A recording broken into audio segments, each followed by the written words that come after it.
Hi, I'm John Maker, and I'm here to talk today about the ABCs of starting a successful business. A, find a problem and provide a solution for it. B, find a need and fulfill it. C is to go out there and find the most successful business in that industry and set out to outdo them. Obviously, this is regardless of the resources available to you at hand. Reason being is once you set yourself up psychologically at that level, you would normally tend to have a pretty good start. The process itself, you do need to do your homework.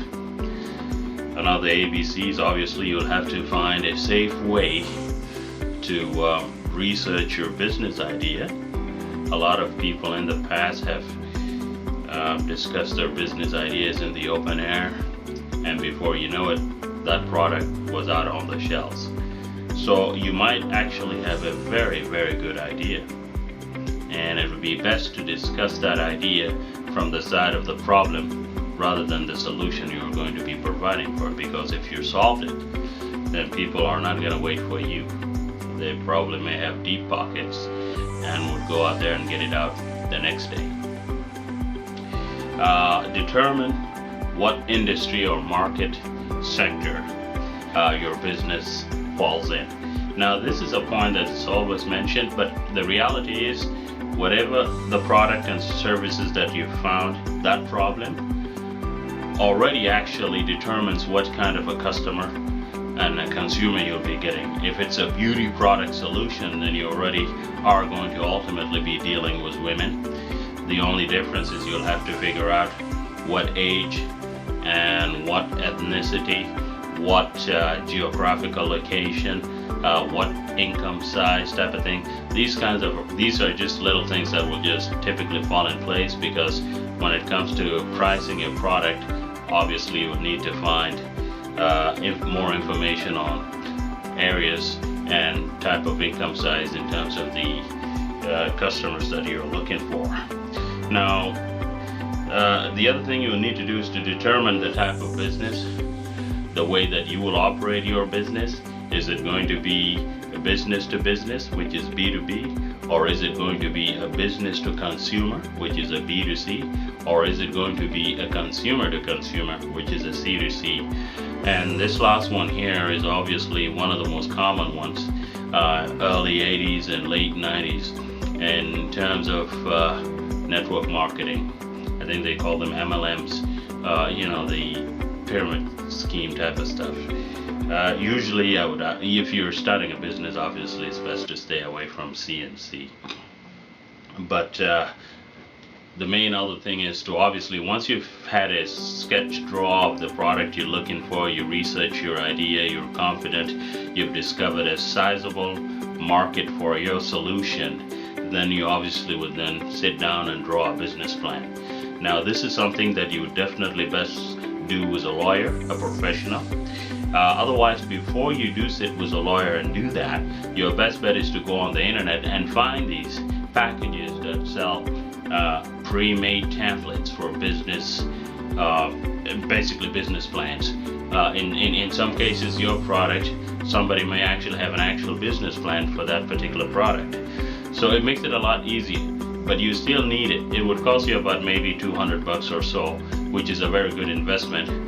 You might go ahead and just operate your business with that, and take that to the bank, or you can just still take that and go and hire a lawyer.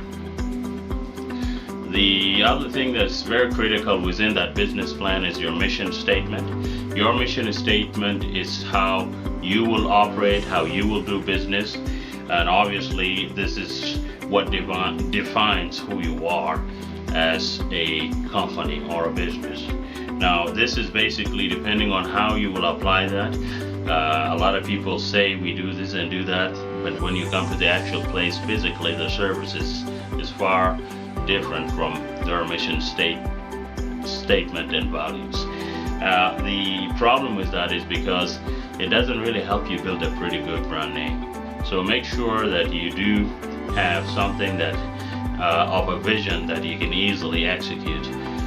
in terms of dealing with customers and so on. This would help you to build a better brand name.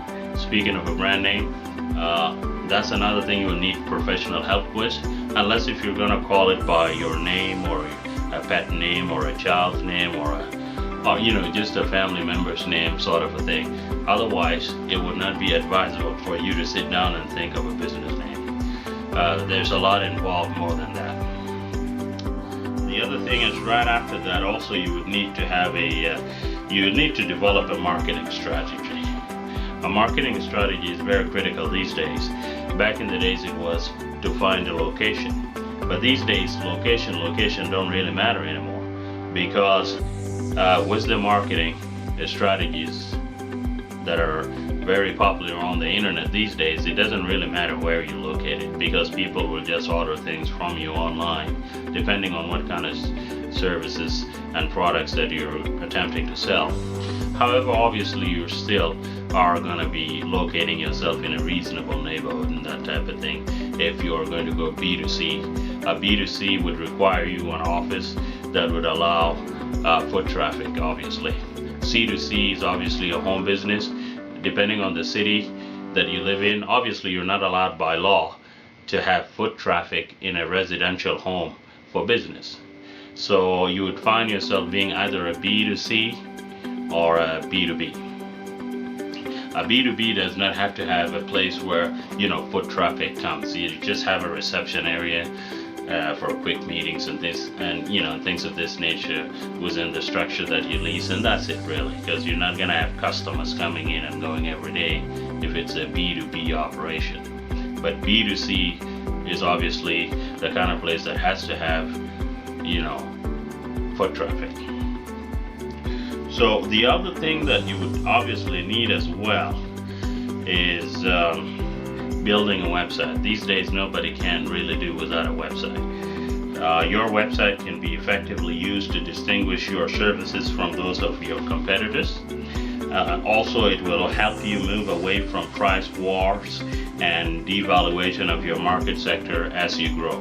It kind of gives you your own niche and your own status, and you will have to do that in business. You must work on doing that in terms of differentiating yourself from everybody else.